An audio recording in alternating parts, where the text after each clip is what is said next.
Good morning बच्चों। आज हम बात करेंगे शिक्षा निदेशालय राष्ट्रीय राजधानी क्षेत्र दिल्ली द्वारा प्रकाशित कार्यपत्रक या वर्कशीट संख्या 13 या 13 विषय विज्ञान कक्षा 6 के लिए वर्कशीट है। यहाँ पे विद्यार्थी अपना नाम लिखेंगे, यहाँ अपने कक्षा अध्यापक का नाम। यह वर्कशीट 13/11/2020 की है, 13 नवंबर 2020। इस वर्कशीट का शीर्षक है पौधों को जानिए। फूल पौधे का सबसे खूबसूरत और रंगीन भाग है। सभी बच्चों ने फूल देखा होगा। यह तने या शाखा से एक छोटे से डंठल की सहायता से जुड़ा होता है। फूल को जब आप तोड़ते हैं तो एक छोटे से पतले से डंठल की सहायता से जुड़ा हुआ होता है। एक फूल के डंठल के आधार के ऊपर की ओर 4 चक्कर होते हैं। एक फूल में बाह्यदल, पंखुड़ी, पुंकेसर तथा स्त्रीकेसर होते हैं। देखिए बच्चे, इस चित्र को देखेंगे आप ध्यान से, इस चित्र को समझिए। ये एक फूल का चित्र है। ये जो पार्ट है आपको यहाँ दिखाया गया है, ये वर्तिकाग्र है। ये परागकोश दिखाया गया है, ये तंतु है, ये पुंकेसर होते हैं बच्चे। ये नर जननांग होता है फूल में, ये वर्तिका है। ये स्त्रीकेसर होते हैं, वर्तिकाग्र और जो अंडाशय जो है स्त्रीकेसर कहलाते हैं। ये मादा जननांग होते हैं। ये फूल का अंडाशय दिखाया गया है। ये बाह्य दल होता है जो पत्तियां हैं, और ये जो पंखुड़ी होती है इसे दल बोलते हैं। तो ये एक फूल के भाग हैं बच्चों। ये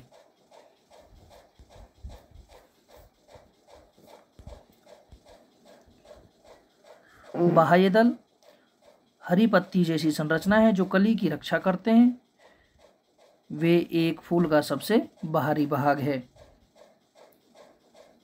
इसमें दिखाया गया, देखिए बाह्य दल दिखाया गया है इसमें। पंखुड़ी, ये पंखुड़ी दिखाई गई है। पंखुड़ी फूल का रंगीन भाग है। ये खुशबूदार होते हैं। ये परागण के लिए कीटों को आकर्षित करते हैं। ये दूसरा बाहरी चक्र बनाते हैं। अभी फूल के भागों की चर्चा हम कर रहे हैं। ये फूल के भाग हैं, बाह्य दल, स्त्रीकेसर, पंखुड़ी, पुंकेसर। ये फूल के भाग चल रहे हैं। अब हम बात करते हैं आगे नेक्स्ट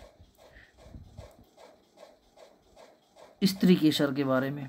फूल का मादा जनन अंग है ये। इसमें अंडाशय, वर्तिका और वर्तिकाग्र होते हैं।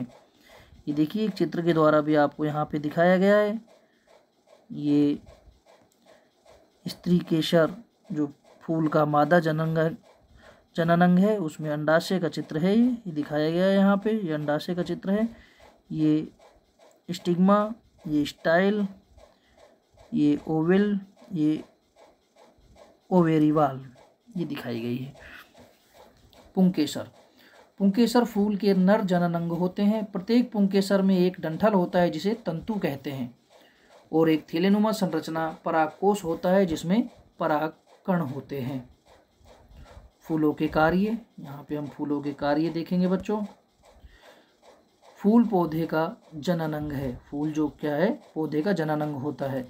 इसमें रंगीन पंखुड़ियाँ होती है जो कीटों को आकर्षित करता है और परागण में मदद करता है। परागण के पश्चात फूल बीज उत्पन्न करता है।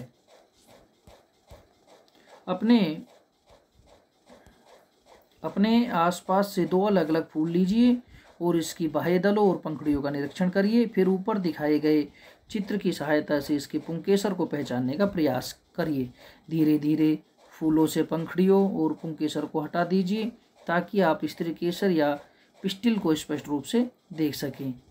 नीचे दी गई तालिका में अपनी टिप्पणियों को दर्ज कीजिए। जैसे फूल का नाम यहाँ पे दिखाया गया एक उदाहरण के रूप में, ऐसा आप स्वयं भी कर सकते हैं बच्चों किसी दूसरे फूल को लेके।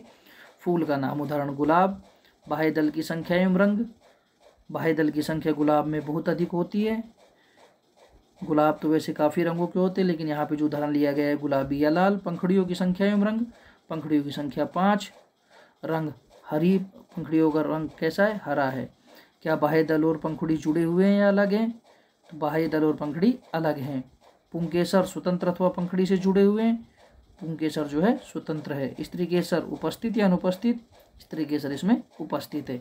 इसी प्रकार से आप भी कोई दूसरा फूल लेके उसका उदाहरण इस प्रकार से आप उसमें बाह्य दल की संख्या, रंग, पंखुड़ियों की संख्या और रंग, क्या बाह्य दल और पंखुड़ी जुड़े हुए हैं या अलग हैं, पुंकेसर स्वतंत्र है अथवा पंखुड़ी से जुड़े हुए हैं, स्त्रीकेसर उपस्थित या अनुपस्थित, इस प्रकार से आप भी देख सकते हैं।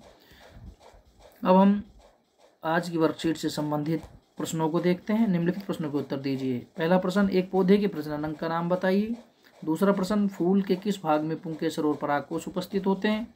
तीसरा प्रश्न, पौधे का कौन सा भाग परागण में मदद करता है। चौथा प्रश्न, एक फूल के नर और मादा प्रजनन अंग का नाम बताइए। पांचवा प्रश्न, चित्र को पहचानिए। इन प्रश्नों को देखते हैं बच्चों। अब हम आपका पहला प्रश्न था, एक पौधे के प्रजनन अंग का नाम बताइए। तो पौधे के प्रजनन अंग है स्त्रीकेसर और पुंकेसर। दूसरा प्रश्न, फूल के किस भाग में पुंकेसर और परागकोश उपस्थित होते हैं। प्रत्येक पुंकेसर में एक डंठल होता है जिसे तंतु कहते हैं और इसी भाग में पुंकेसर और परागकोश होते हैं तंतु में। पौधे का कौन सा भाग परागण में मदद करता है। फूल। इसका आंसर होगा फूल। चौथा प्रश्न, एक फूल के नर तथा मादा प्रजनन अंग के नाम बताइए। तो इसके आप नाम बता देंगे। स्त्रीकेसर फूल का मादा जनन अंग है और पुंकेसर फूल का नर जनन अंग है। पांचवा प्रश्न आपका था, चित्रों को पहचानिए। तो देखिए बच्चों, ये जो चित्र जो दिया गया है आपको यहाँ पे, ये चित्र जो दिया गया है ये अंडाशय का चित्र है। अंडाशय की आंतरिक संरचना दिखाई गई है इसमें। जो इसका ये पार्ट है, हम इसे ए पार्ट कह सकते हैं और इसे बी पार्ट कह सकते हैं। ए पार्ट जो है लंबाई में काट है और दूसरा जो आपका बी पार्ट है वो अनुप्रस्थ काट का चित्र है। तो आपका ये जो दो पार्ट दिखाए गए हैं, देखिए ये आपकी बीजांड है। ये दोनों जो दिखाए गए हैं, ये और ये, एक अनुप्रस्थ काट का है, लंबाई में काट का है, और ये अंडाशय का चित्र है। अंडाशय की आंतरिक संरचना इसमें दिखाई गई है। ये जो पार्ट है वो लंबाई में काट है, बी जो है अनुप्रस्थ काट का चित्र है। तो प्यारे बच्चों, मैं उम्मीद करता हूँ आपको आज की वर्कशीट समझ में आई होगी। इस सॉल्यूशन की सहायता से आप वर्कशीट के क्वेश्चन आंसर भी आसानी से कर पाएंगे। धन्यवाद बच्चों।